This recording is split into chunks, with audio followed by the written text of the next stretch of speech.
What's good, everybody? It is your boy Super Saiyan Cat back with another video for you guys today. We are here to honestly take a look at both Xenoverse 1 and Xenoverse 2 and really look at what actually changed between these two games. One, for a couple reasons actually. One, because I thought it would be kind of fun to actually look at this and see all the changes that were actually made. Two, because a lot of people seem to be hating on Xenoverse 2 in the comments at times, saying, oh, you know, it's Xenoverse, nothing's ever changed since Xenoverse 1, it's Bandai, nothing's changed since Xenoverse 1, and they're not gonna change anything. That's a lie. They have changed so much from Xenoverse 1 to Xenoverse 2 that it's actually kind of insane when you think about it and then write it all down on a list like I have. Like, there are literally over 10 plus changes made to this game between the game, actually about 15 plus changes made between the gameplay and just the general stuff that was changed within the map, things like that, things that were added, all types of stuff. So, getting this started with the first thing that we're going to talk about that really changed in Xenoverse from Xenoverse 1 to Xenoverse 2 that you notice right away, that would be the map, guys. The map, the hub world, whatever you want to call it, is way different and just way better in my opinion. If you look at the Xenoverse 1 map, as you guys see right here, really there was only 3 sections that you could go to within this place that were all fairly small. It's not like these 3 places or 3 sections of the map were large and like there was a lot to do within them. No, these places were fairly small and there really wasn't much to do at the same time.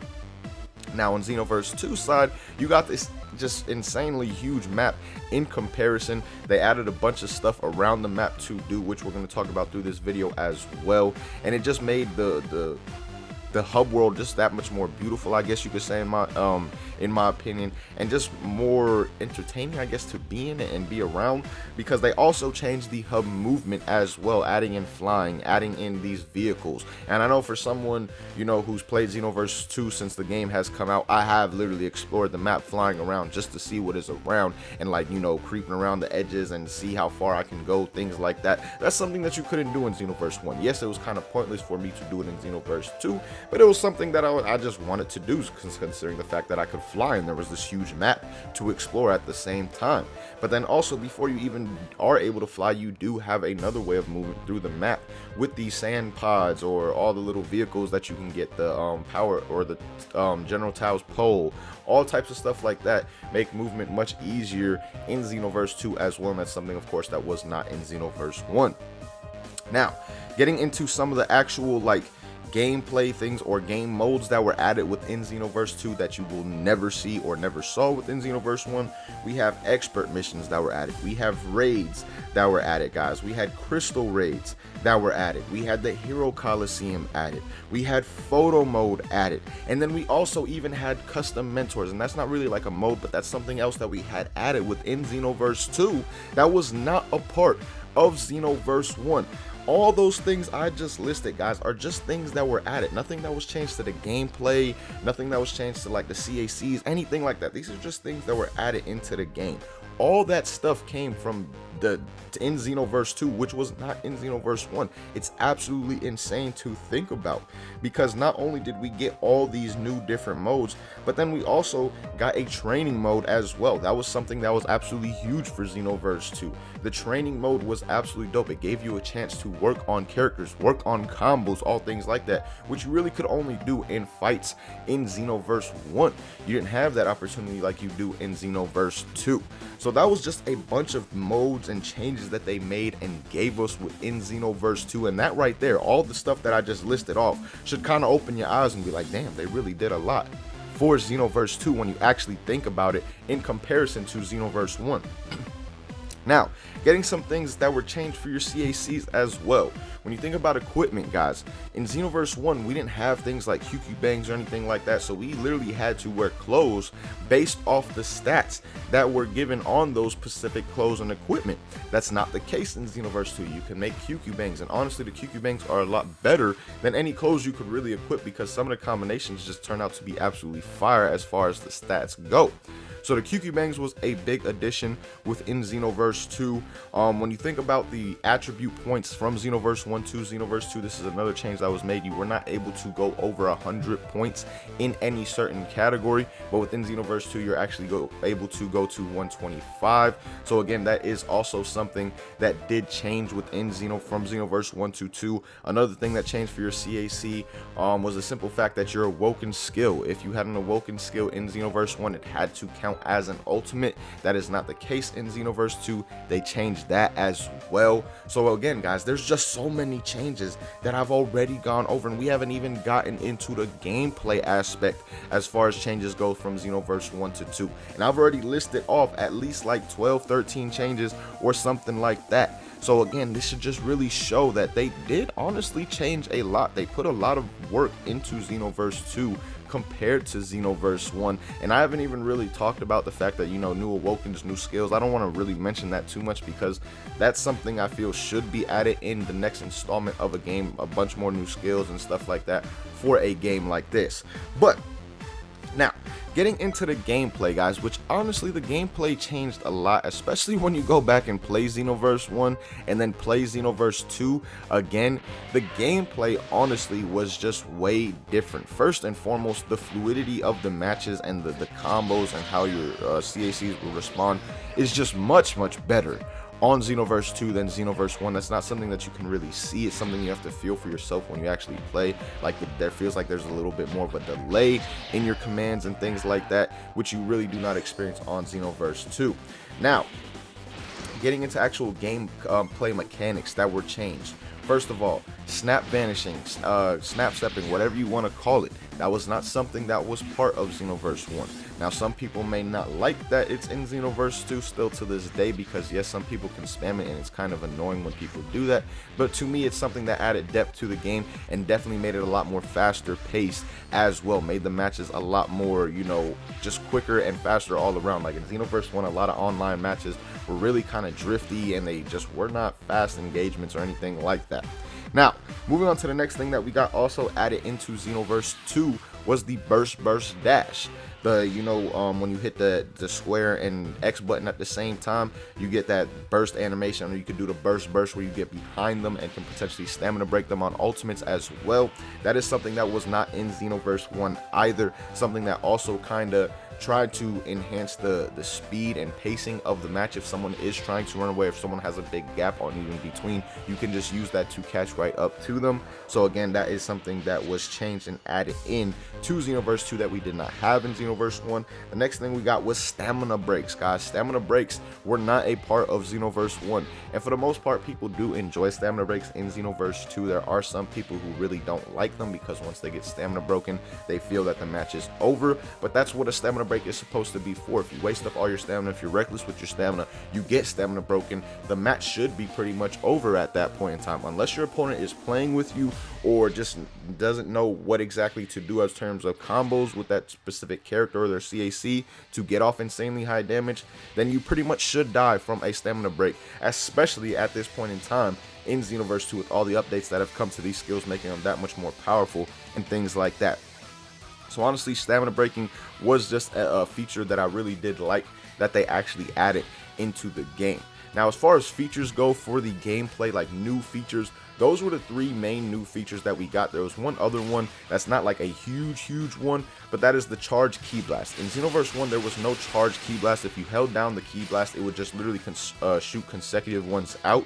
But in Xenoverse 2, obviously, we have the charge key blast, and we have different charge key blast at the same time.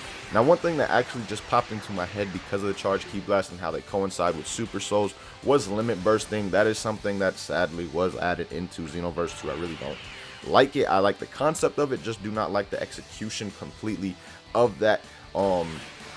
So again, that is something else that was also added though within Xenoverse 2. Now, when you think about some of the things that they changed as far as cheese, they did change up a lot of the skills. Like if you think of a lot of the skills that were OP in Xenoverse 1, they were rarely used in Xenoverse 2 because they nerfed them so much. So if you think about like some of the ults, like Vanishing Ball was one of the most OP ults in Xenoverse 1. It's gotten multiple buffs in Xenoverse 2, and it's still not even thought of as an ult that anybody really uses. You had Beerus's ult that was insanely good in Xenoverse 1, one that nobody uses once again in Xenoverse 2.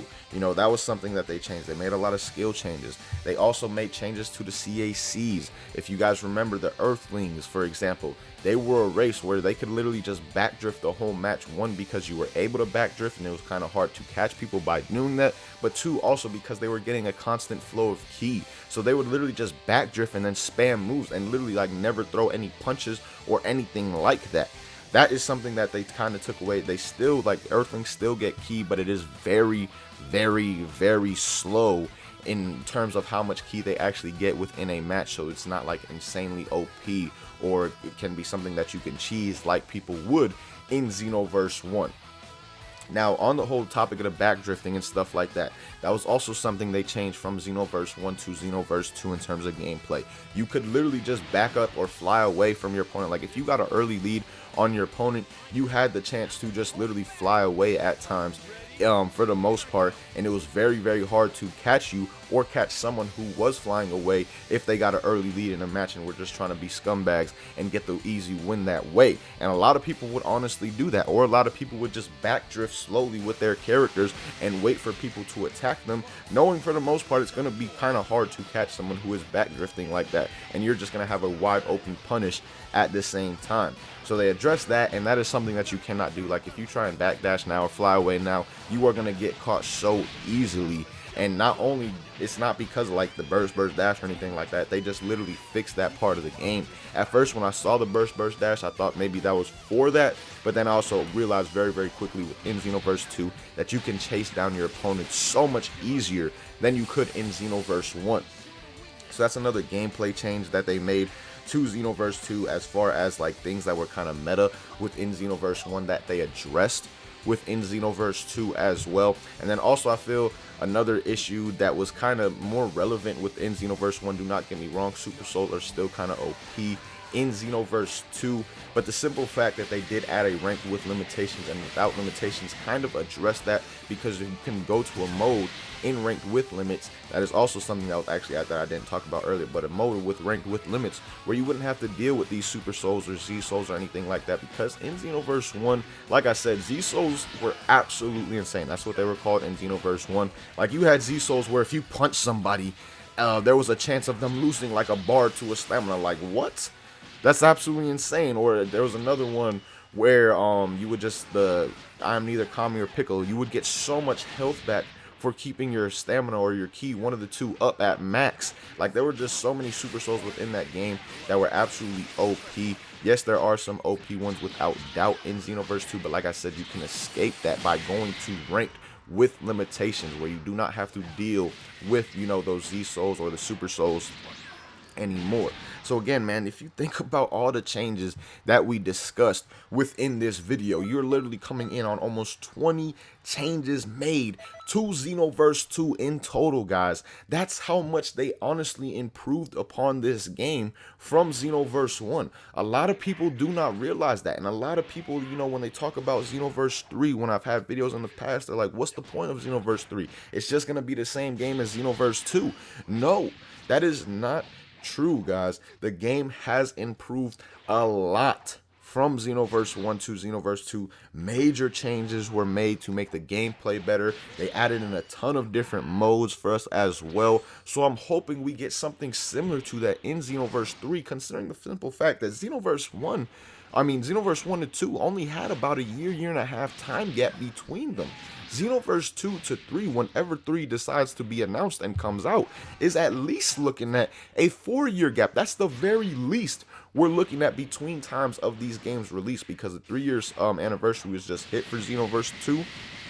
So again, the earliest possible release I see for the Xenoverse 3 would be when the PS3s come out, or I mean the PS5 and PS3, when the PS5s come out, which is going to be next holiday season. So again, the earliest I see this game coming out is 4 years in between, 4 years after Xenoverse 2 came. And if you think about all the changes that were made to 2, we can honestly expect a lot more and just some greatness from Xenoverse 3, one that actually does come around. But let me know what you guys think, honestly, man, about all these changes. Did you feel like all these changes were actually made, Or did a lot of you feel like there weren't many until I brought this to light for you? Like I said, I believe we went over like 20 plus changes within this video right here. So let me know your thoughts on all the changes down below that came from Xenoverse 1 to Xenoverse 2. Does this video give you more hope for Xenoverse 3 in terms of things that they will correct, things that they will add, all stuff like that? Let me know all that down below in the comments. But as always, man, thank you guys so much for watching. Really hope you guys enjoyed. Until next time, hope you have a good day. Peace, y'all.